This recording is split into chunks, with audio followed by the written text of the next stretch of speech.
commencer par l'illustration de l'utilisation de la carte d'identité pour identifier nos patients dans leur dossier. C'est une vérité pour tous les logiciels, c'était une obligation des règles de la labellisation.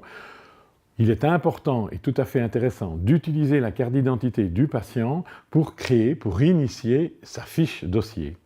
La chose la plus importante à saisir en utilisant cette carte d'identité est que vous saisissez automatiquement par la même occasion le numéro national du patient. Et ce numéro, évidemment, est indispensable. C'est lui qui permet de regrouper les données d'un même patient alors qu'elles proviennent de diverses origines. Des numéros d'identification spécifiques à chaque institution de soins ne serait impossible d'être réconciliés par simplement le nom ou le prénom du patient. Il faut donc un numéro d'identification unique. Eh bien, c'est le numéro national qui remplit ce rôle.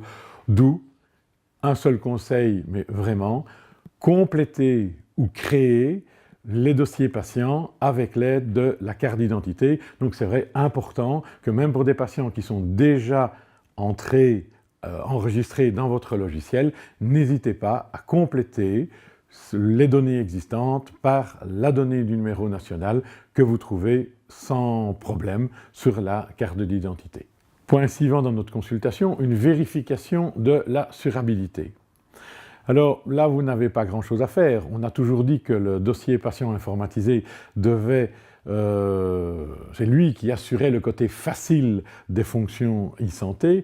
La vérification de l'assurabilité en est une. C'est une fonction qui fait appel à beaucoup de sécurité. Ces données sont bien sauvées au sein des organismes assureurs et de l'INAMI, mais elles font partie du grand système MyCareNet, les échanges administratifs, mais cet outil est parfaitement intégré à votre DMI.